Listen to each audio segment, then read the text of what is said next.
Welcome to another episode of Systematic Geekology.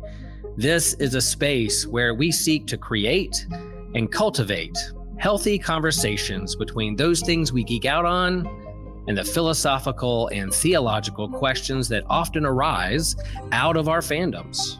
Like, what does it mean to be human? What makes a hero? What makes a villain? How do the stories and narratives we geek out on shape how we live in the world? We are your priest to the geeks.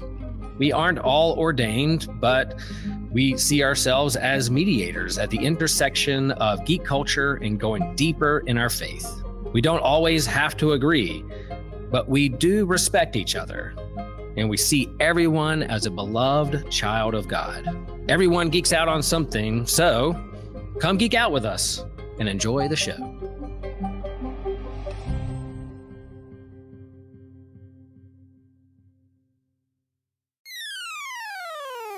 You're listening to an Anazao Ministries podcast. Hey guys, this is Joshua, the show producer. I just want to let you know, in this upcoming episode, we had some technical difficulties, so some of our audio quality isn't quite up to standard, but we blew it out of the water with the content, in my opinion, so I think it's totally worth a listen, so please hang in there with us, and we hope you enjoy the show.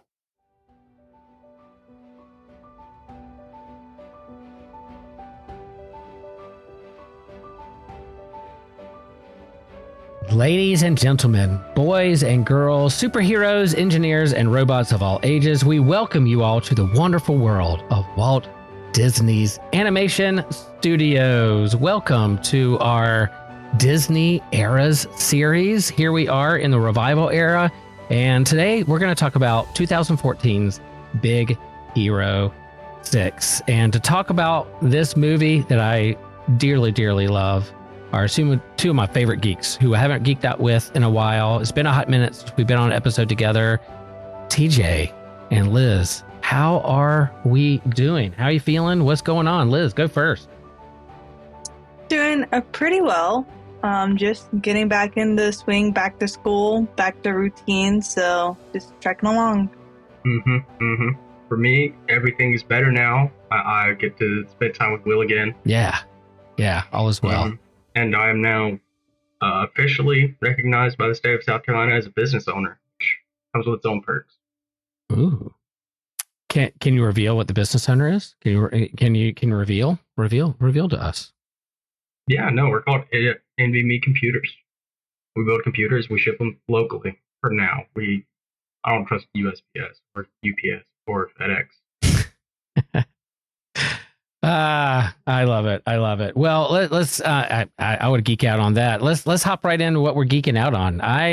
I'll share first. I'm really geeking out on Alien Earth. I like the Alien franchise. I like those movies. I like sci-fi horror. I like sci-fi. I like some horror. You put them together. I like the Aliens franchise. The first few episodes of Alien Earth, I thought was right in the universe.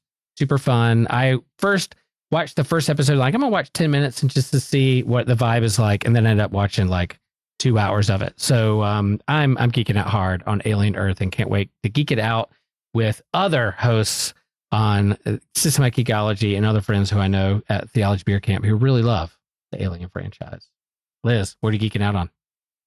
Well, even though you can't see this in the video, but not too long ago, I put together the One Piece Lego just released like a One Piece series. So of course I was pre-ordered it. So I did the Going Merry ship. So I had to rewatch all of the Netflix One Piece and prep for season 2 coming.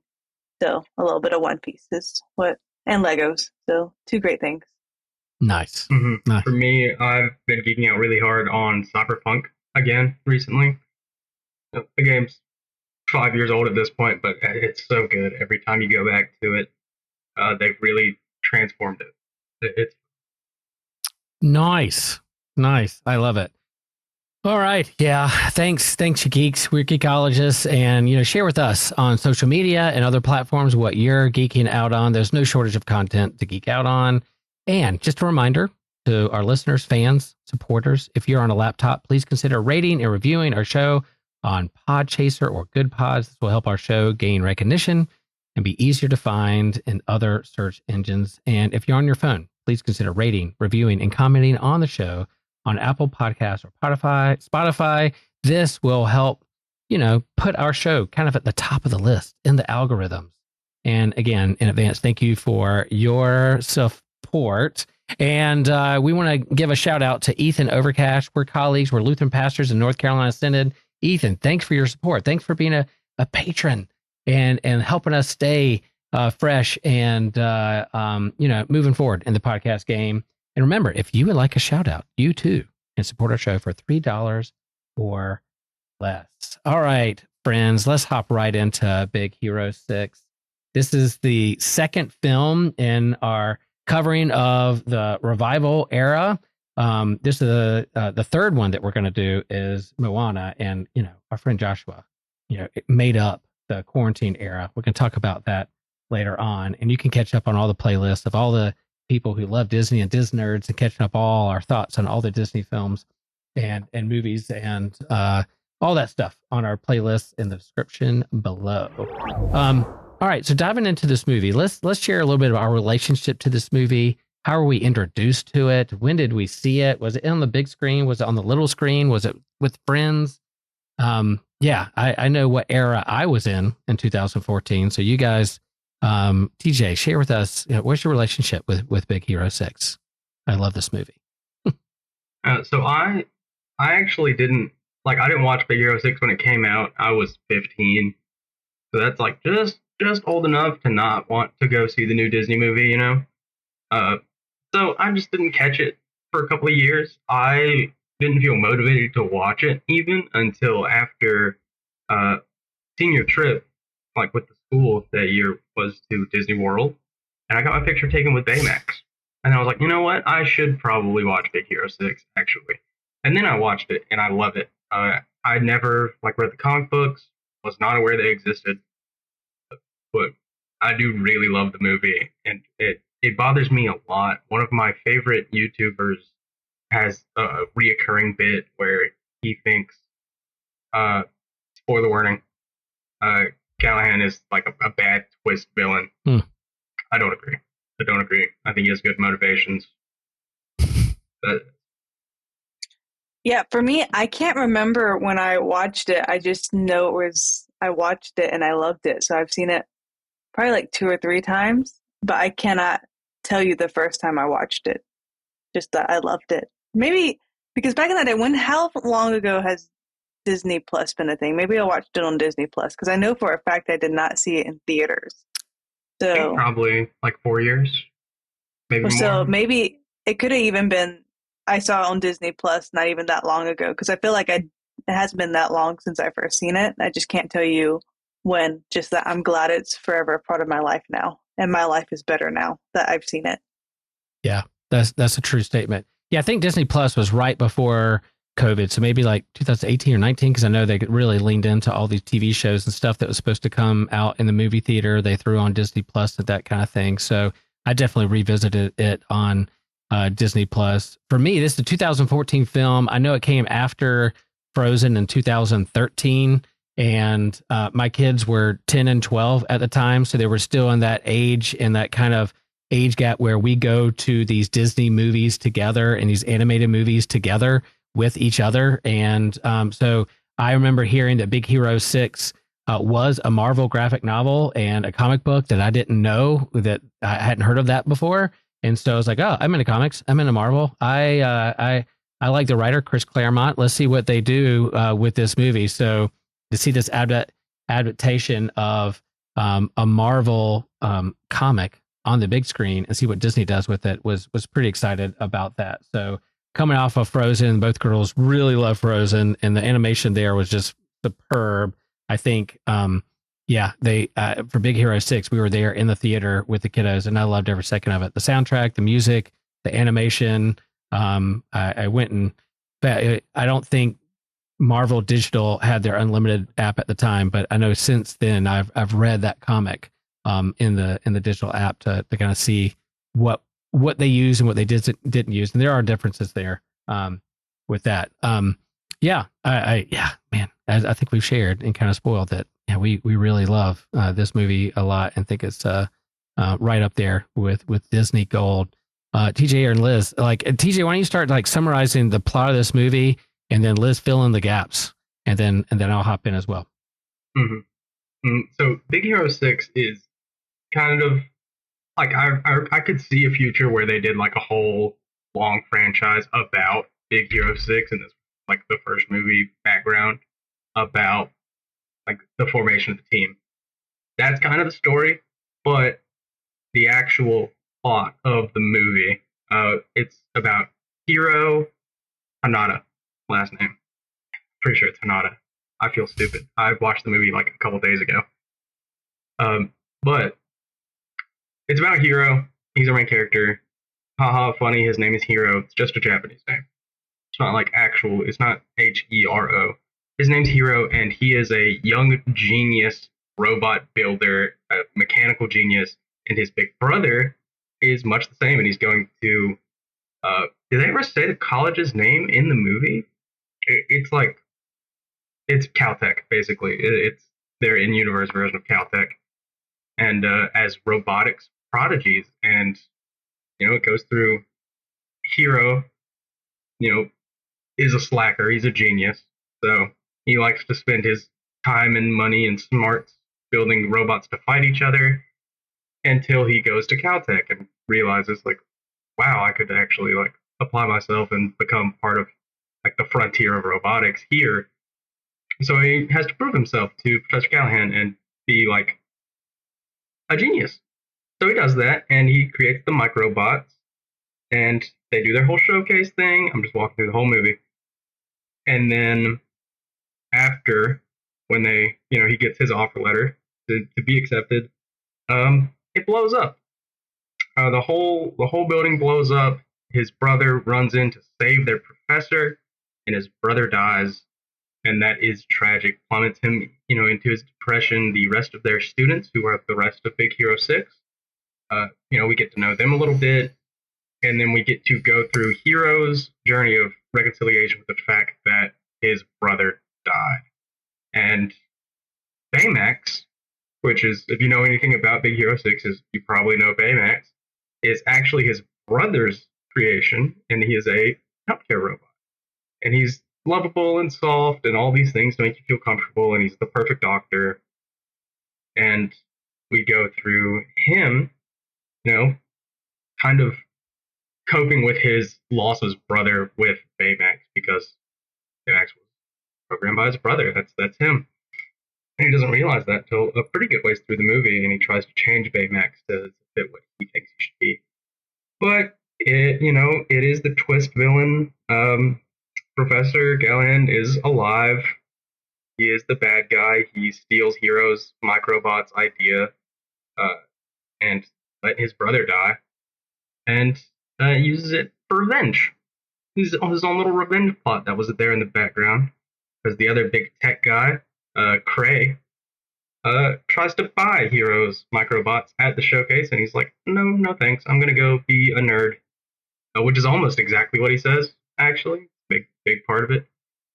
But that's what we do, and they form Big Hero 6 with each of the kids' like special robotics genius specialties, and that's their superpower, and they go fight Hiro's microbots. I think that's pretty much it, but it's super fun. The cast is super cool.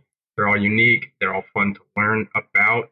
There is one guy who is not a scientist. He's a science spinner. Fred. Shout out Fred.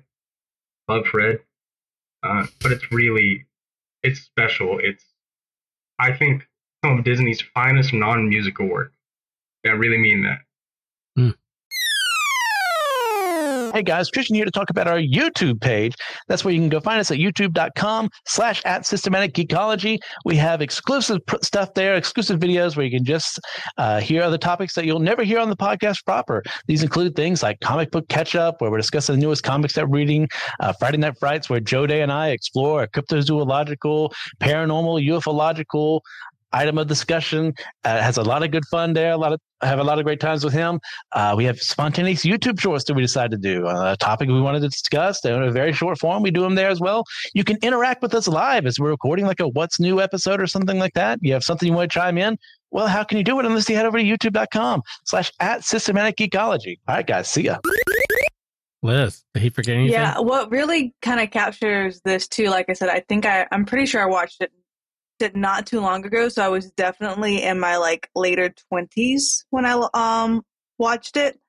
So even though I'm kind of outside that Disney kid era, so much older than Hiro, much older than like, the college student that it portrayed, I connected well to the aunt. So what it does, TJ didn't mention, is Hiro and his brother, they actually live with their aunt. So the aunt is taking care of them and has taken them in. And she's like the fun, cool aunt, which I can relate to because I'm the fun, cool aunt. So walking through her dynamic, raising her two nephews as a single mom, and also the dynamic of once the older brother, Tadashi, has passed, like even how Hiro handles grief and how the aunt is trying to give him space but still encourage him. Like, it's just so much depth in that family dynamic that I really appreciate. So it's fun, it's quirky. I love Baymax and like the childlike that they brought to him, but just like that family dynamic of the aunt really like touched me. And like just walking through grief, because like people who've walked through grief, like it's a battle. Like even years down the road, you don't really ever stop grieving, if that makes sense. And so just kind of like showing that throughout the movie, like it's, you're always hoping like all of a sudden like the brother comes back, but he doesn't. So it ends nicely, but it doesn't end perfectly. There's still loss, there's still grief. And so I really appreciate that, because not every story is like, and they got back together and they found the Prince Charming and we defeated the evil guy. So it was very real. Yeah, that does not happen here, even though like Baymax dies, but not really, because Hiro is a genius and he just makes another Baymax. He has Tadashi's original personality chip to put in the new Baymax, so it's exactly the same. So it's a sweet ending. I think it does actually kind of make the climax a little less poignant, where Baymax sacrifices himself to save Hiro, and that's when Hiro realizes that that's the only way that he can confront his grief, is by accepting it and realizing that, yeah, Baymax is going to be gone, but he's not going to forget Baymax. Baymax is still a part of his life because he was in his life. And it's a really phenomenal climax. And then it's not lessened greatly. It feels a little bit cheap that he built another one. But they don't cover it very much. It's just like, oh, yep, built another one, Tadashi's chip. But I still think it's great. Yeah, I think that ending was a cliffhanger, that there's more story to be told. And so they do, on Disney Plus, you do have an animated series of like 3 or 4 seasons, I think, of Big Hero 6, like episodic, more adventures with Baymax and that team in the animated series on Disney XD and all that. So they left it hanging out there that it could be a second movie or an animated series they can put on Disney Plus or Disney XD. So I kind of agree with that. But like Liz was saying, I think it's important that they really touch on grief and what that means. And since Baymax is a healthcare robot, he's not only just like there to put like ointment on a cut, but he's there to also, like, on a scale of 1 to 10, how are you feeling? What's going on? Oh, you're hitting puberty. You got some mood swings. Let me tell you what's going on. That's kind of comic relief there, but also like he's also there to say, how are you feeling? Let's get in touch with what you're really feeling. Don't lash out. What's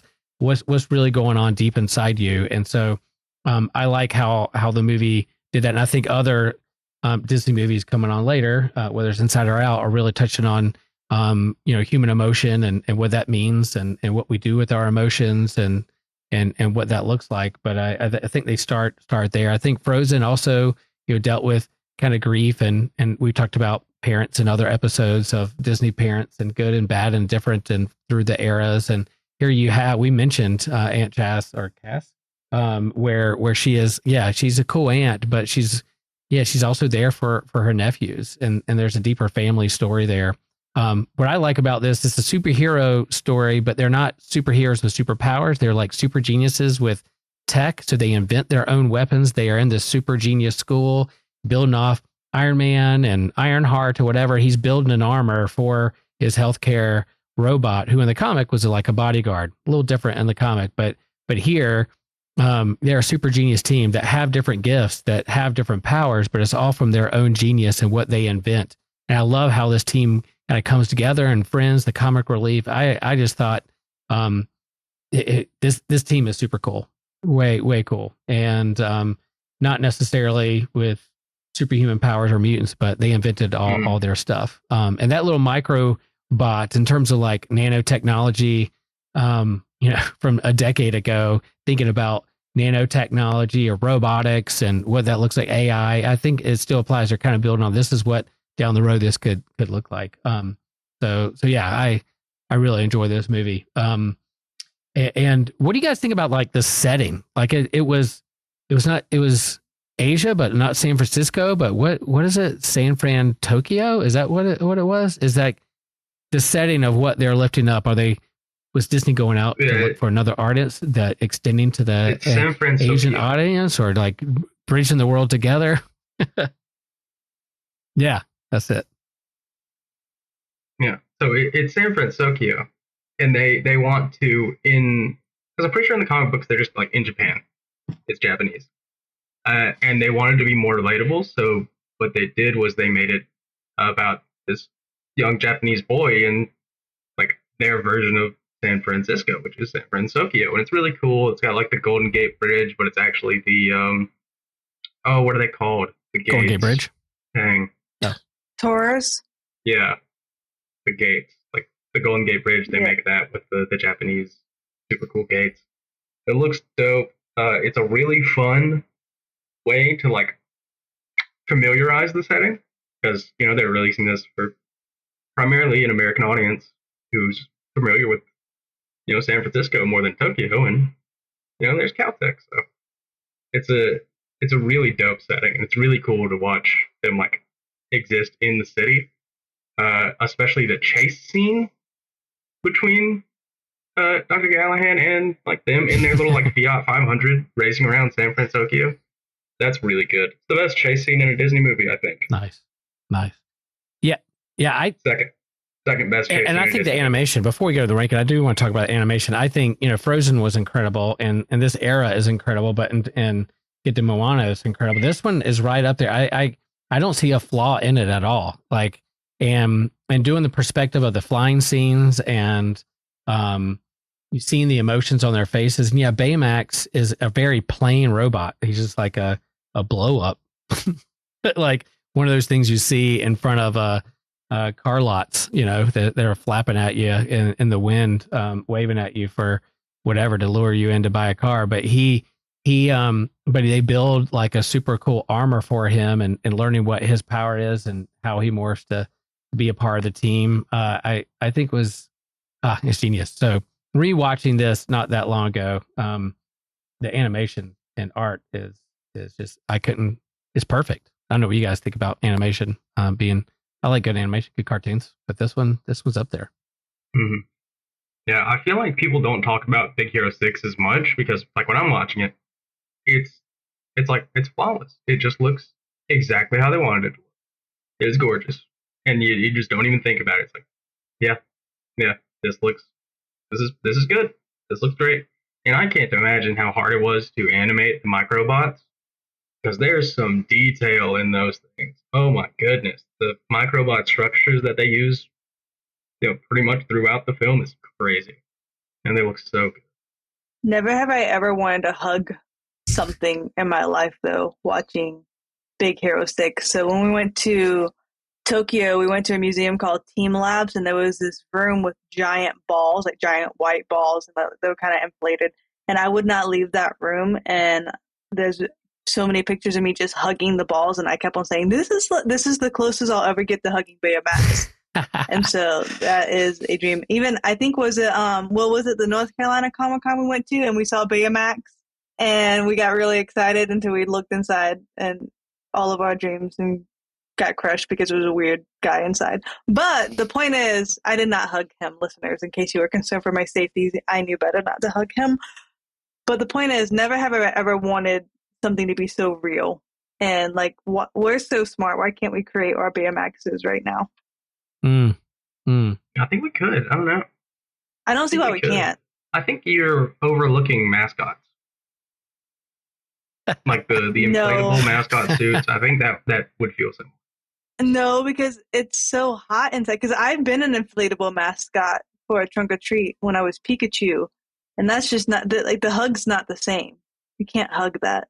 I mean, granted, lots of kids hugged me, but it wasn't the same like longing I have whenever like it's like hugging a marshmallow, a warm toasty marshmallow. I want that in my life.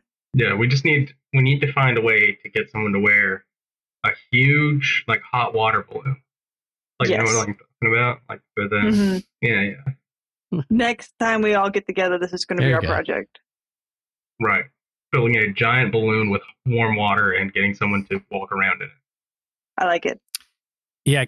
Yeah. I guess, the question there, not to go off on a tangent there, but do you want someone like a real person in it, or do you want it to be programmed a certain way, like a robot that is like genuinely benevolent, that can program to be like really caring and loving, that doesn't have like, it can't get too hot or too grumpy when they don't eat, that they can just like always be Baymax from that kind of computer tech AI, whatever, what we rather have. No, definitely robot. Yeah, people suck. Give me AI computers all day long. I love it. All right, so we're going to get a little deeper into some of our favorite scenes and characters and stuff, and then I think this movie does have a pretty good, strong message that we can lean into. But in terms of our rating, where are we putting this? Where are we ranking this? If you have to give a little prelude on how you rank movies, that's fine too. But how you ranking it, Liz, TJ, then I'll rank. I will give this a 9.8. I think that's probably the highest rating I've like given with all of my stuff. Maybe Mulan. I think I gave Mulan a 10 because like Chinese, and I felt like it was my heritage. I had to like gave it 10. But yeah, 9.8. No bias at all. And that's correct. Mulan was complete bias. This is just, and I minus the 0.2 because, which is really in its genius and stuff. It's like when you watch The Lion King, you still don't want Mufasa to die. And you still have hope that like maybe, just maybe, he won't fall into the canyon, right? And so like when I rewatch it, I'm like, maybe, just maybe, like he really didn't die. So yeah, 9.8. That's a good answer. I was thinking like a strong 9, like a really strong 9 for me, definitely. Just it stands the test of time. It still looks great today. The story is great. The characters are great. Even so, Fred, the non-scientist of Big Hero 6, in the climax of the movie, where they're in their final battle, he even realizes that his greatest strength is not the suit that was made for him. It was his ability as a sign spinner. And they don't start winning until he starts spinning signs. It's great. Nice. Yeah, I'll give it a 9, and then I'll bump it to a 9.2 because of Fred. I like Fred, and I like it that his character, he's got the comic relief. I think him and his suits and being able to dress up in those not like Iron Man armor, but a miniature kaiju that breathes fire is pretty fun. So yeah, 9.2 for me. I agree with TJ. Like your friend was like, yeah, the whole Callahan coming back and being the villain, and yeah, that's something. But yeah, he touches on his grief, how he responds to grief. We'll talk about in a minute, kind of this movie, like our response to grief and what we use with tragedy and trauma. It makes a difference whether we're going to use that for good or for to be a villain. So I'm up there 9.2, and I think if you look at all the rankings and where it is, it's funny that they didn't really make a second movie or try to capitalize on it, but I guess it was that animated series on XD that's where they were doing it. And I guess where does Disney show up in the parks? I've been a few times, but have we seen Baymax in the wild or Big Hero 6 marketed among Disneyland, Disney World? Do you guys know, as the Disney nerds of the show? Yeah. Oh yeah. Yeah. I took my picture with Baymax in I haven't seen 2017. I'm sure he's there. I just never seen him when I've gone. I would freak out like a little schoolgirl and probably push a kid. But, probably for the best I haven't seen him so I don't end up on the news. Yeah, I'm not sure if he's like currently in action, but I definitely got my picture taken with him, 8 years ago. I think I still have the picture somewhere. We should post that. Send it to me and I'll post it on one of our social media posts when we're talking about this movie. I like the idea, the scene in my head is as Liz goes up to a kid, pushes the kid out of the way, the kid scrapes his knee, and then Baymax turns and ignores you and goes to the kid and say, how rate your pain from 1 to 10. And the kid's like, pain in my knee is a 3, but my emotional pain's a 10. Where's the scary lady? But I think that's funny. That's the way I'm going to create in my head of something that happens on the news that goes viral out there in the world. All right, let's get into our favorite scene, favorite character, favorite fight from the film. 3 or 1. What stands out for you? What's a moment or character in the film that you really like? My favorite scene is probably the chase scene, where Gogo has to take the wheel over from Wasabi, show him how to actually drive in San Francisco. I love it. It's so dynamic. It's so fun to watch. I love racing as a whole. So like watching that scene is so well done and it's beautiful. It's like one of the dreams for like a driver is to just have free reign in the streets of San Francisco. I love it. It's so good. It's so well done. And you love it because like that's her whole thing. It's wheels. But for favorite character, not Hiro, probably Honey Lemon. I think Honey Lemon is just like the most infectious character that Disney has ever created. She's so bright and bubbly and not obnoxious somehow. Not sure how they did that. That was crazy. But I love her. She's super cool. Her power is super cool. In the comic book, it's different. Like this is one of the few things that I know. In the comic book, she still has like the power purse, but instead of being like a chemical mixing bag, it is a bag with wormholes in it, and the wormholes go to a bunch of different dimensions that she can access freely and like store stuff. Like that's insane. And then her change in the movie is just really good, and she's super fun. Fight might also be the chase scene. Can I say that? That seems fair to me. That seems fair. Nice. Liz, how about you?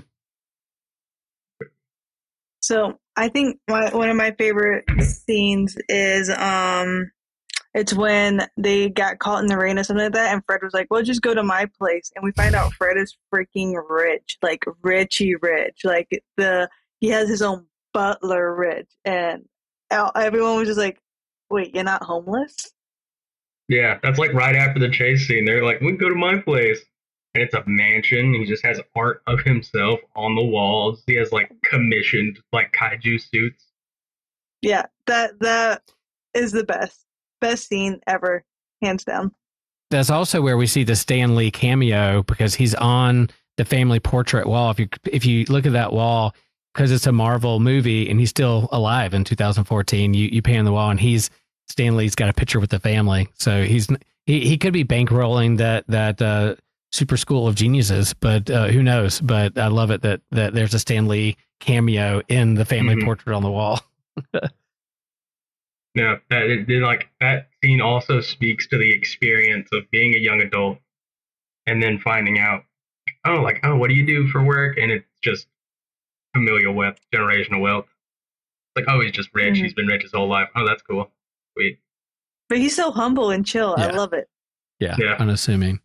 I love the whole, I don't really have a favorite character. I like their dynamics as a team. Each character is so different, not just in their look, but also their power set or their genius level. I like the diversity on the team. And I use that in the broad sense of diversity, that each one of them is so different and have like distinct characteristics, and you like each one of them. So for me, I love how they brought this team together, these kids together, these young adults together. I really like the dynamic and the chemistry among them. One of my favorite scenes, I like the fight scenes. I like the little twist. I like the animation with those, as you said, TJ, those microbots. The opening scene where there's this battle bots going to town, and kind of the big reveal of who he is and how he's a genius and how unassuming he is, but then he wins, is just really, really good and funny. But I do like it when they first are creeping up on the island and they're like, be careful, he could be anywhere. And they hear like a noise behind them, and they turn around and just unleash all their power on something. Ends up being like a little pigeon, and then the pigeon just flies away. I love you. It's kind of, it reveals what they can do or could do in kind of a funny way before the big battle scene. And then you got to get in the serious aspect of who they're battling, who the villain is, the big reveal, and how they're all experienced some kind of trauma and how they respond to it. I think that's really, really, really well done. Hey friends, your pal Will Rose here. Sometimes I ask myself, have you ever wondered how you can support systematic geekology? Yes, I have. And well, if you're like me, you want systematic geekology to continue to grow and thrive. And you can do that by joining Patreon for as little as $3 a month. As a patron, you get bonus episodes. We answer bonus questions that our patrons get to hear. We have special shout outs. We have certain episodes that the patrons pick. So you help us create and curate the content that we put out for the world to hear. You even get free merch. And when I say that we're a worldwide podcast, that I'm not being hyperbolic. Somebody told me that we have over 20,000 subscribers from all over the world, and just half of those subscribers join Patreon for $3 a month. We would be set on keeping moving forward with the tech that we need to have the quality of podcast that we want our hearers to experience. And it'll help us get to certain events and conventions so that we can see you face to face and geek out with you in person. And let me just share that there's no shame, no guilt. If you can't join Patreon at this point, that's okay. That's okay. Just keep listening, keep sharing, keep liking, because yes, we're proud of what we're doing at Systematic Geekology. And friends, guess what? You can subscribe to Patreon for free to receive one extra bonus episode a month via the Patreon or Spotify app. That is fantastic. And we're glad that you're a part of it. Let's get deeper a little bit here. Like we talked about it, we alluded to it. This movie deals a lot with trauma, and we think about what makes a hero and what makes a villain. We talk about it all the time. It's in our intro, but yeah, you see their response to grief and the loss of a loved one, and then what they do with that energy. We've all experienced grief in our own lives, and we've responded in probably healthy ways or unhealthy ways. Do you think this movie does a good job in helping, kids and Disney fans of all ages, children of all ages, as we said, with the reality of grief and what that could look like? Yeah, I think so. I think it really proposes, enforces a healthy way of handling your grief. And it's really important for children to see that kind of thing. And, they weren't afraid to make Big Hero 6 a little more grown. I'm pretty sure it's the only Disney movie where we see a family member explode. Right. So it's got that going for it. Yeah. Liz, I know this is close to your heart, and life experience too, and faith expression. I mean, the reality is, being in, like, it's a trend right now on TikTok, which, you have to, when you have trauma, you try and find a little humor to it. But it's like a lot of people are doing that candy salad type deal. And it's like, my name is Isabel, and my dad died in a car accident at 4 and was burned alive, and I brought the sour gummies. And then like a kid is like, my name is blah, blah, and and so the reality is everyone has some kind of trauma. Everyone's going through something. Like, you're not alone in grief or suffering or just a bad hand that you felt like life has dealt you. So, I mean, you kind of can look at it as like, well, this guy, he already lost his parents. And so a lot of kids may not have parents, right? They might be in the foster care system watching this.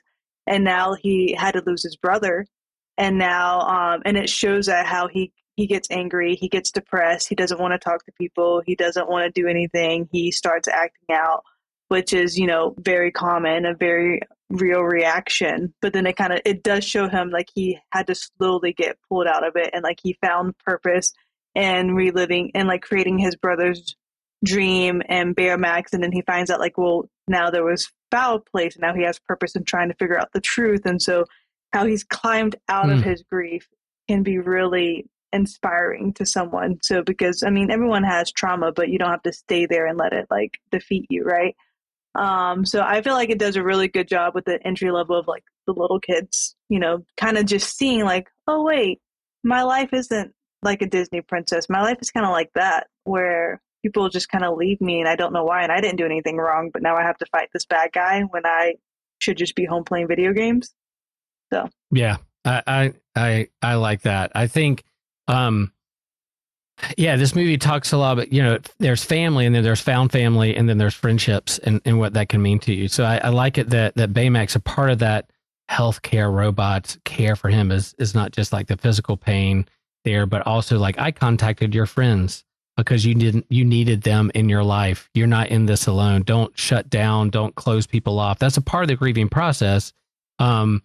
Like not wanting to be around people or talk about it. And you do, you slip into maybe some depression and you don't want to be around folks, but yet to have your friends have the robot call the friends back in to say, let them help you with this. And that newfound purpose was like, I'm gonna get back this revenge. But then they figure out what a more healthy response that is at the end is maybe not revenge, because hey, look, he's going through it too, that being able to relate with the other person or empathize with the other person, but then it's really the friends that are there to bring him through. And again, like a hug. Yeah. Just hugging Baymax will help when it comes to that maybe that at the end. And then there's that hope, like it didn't have a clean ending. Oh, you brought the brother back. The brother's not in another dimension. Baymax, did sacrifice himself, but there's hope that you can kind of build something new, a new chapter in your life. And it may not be the exact same, but you build on what other people have built before you and build upon that, whether it's the technology or the emotional intelligence in your own life, you can build on and learn from those things. So I think that was I think it's really, really well done there. And I like how they portray friendship. You got to get your team together. That's why we have systematic ecology.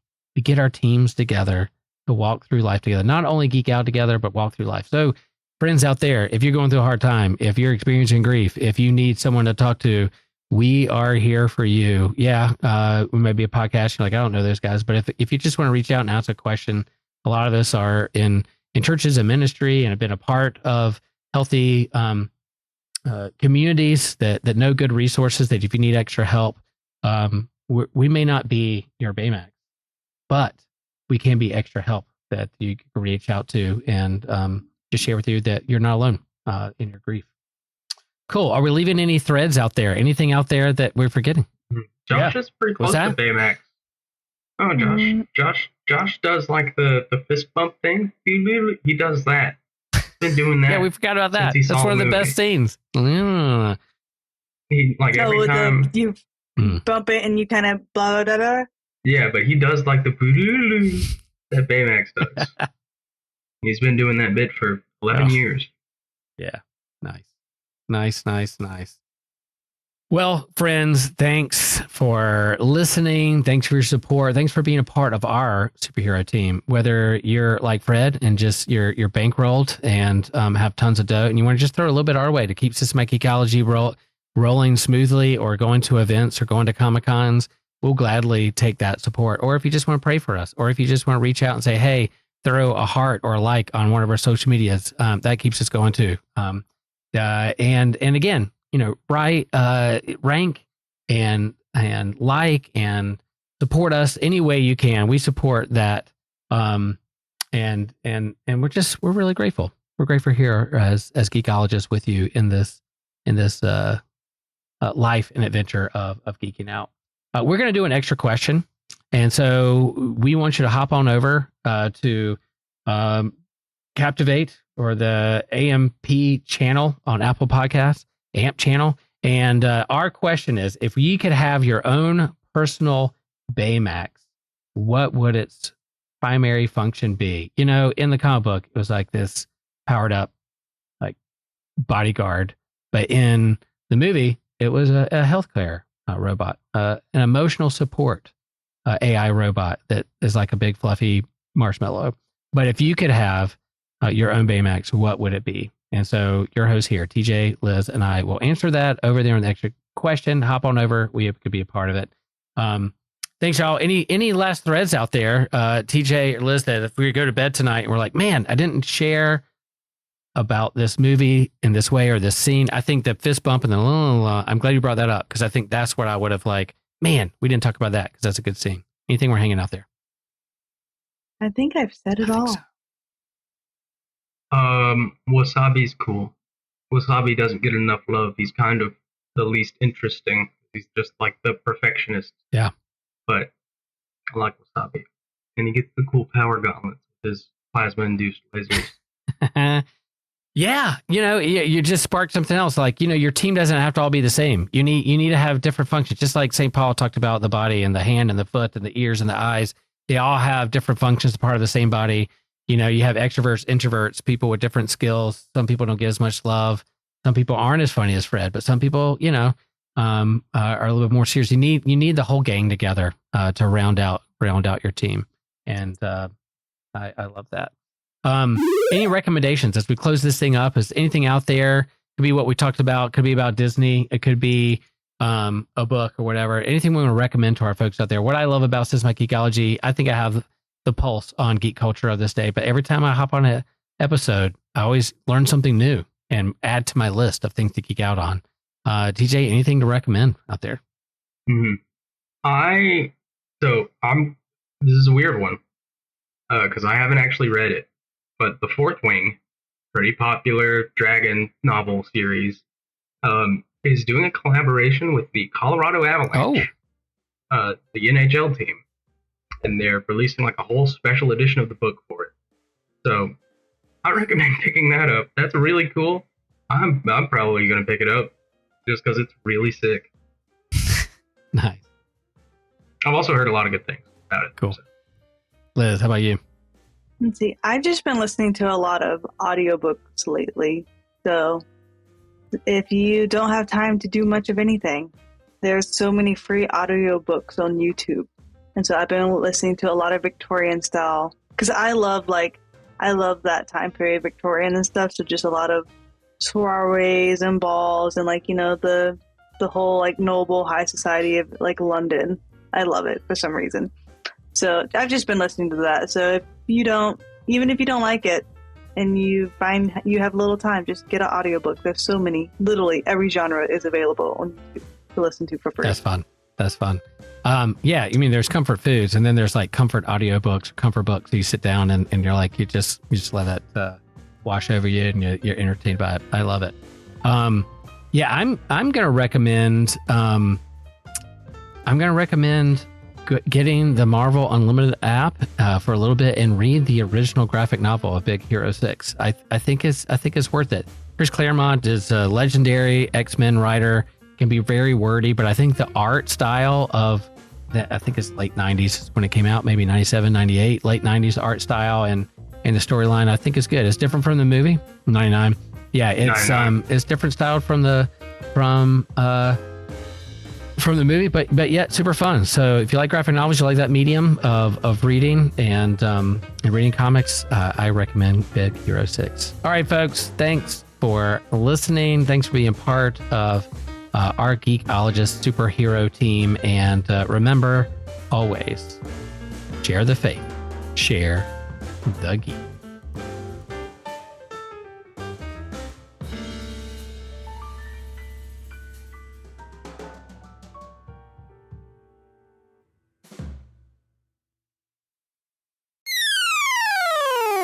Hello there, listener. This is Evan Garcia, and I just wanted to jump in here to remind you and to let you know of our Facebook groups and our Discord server.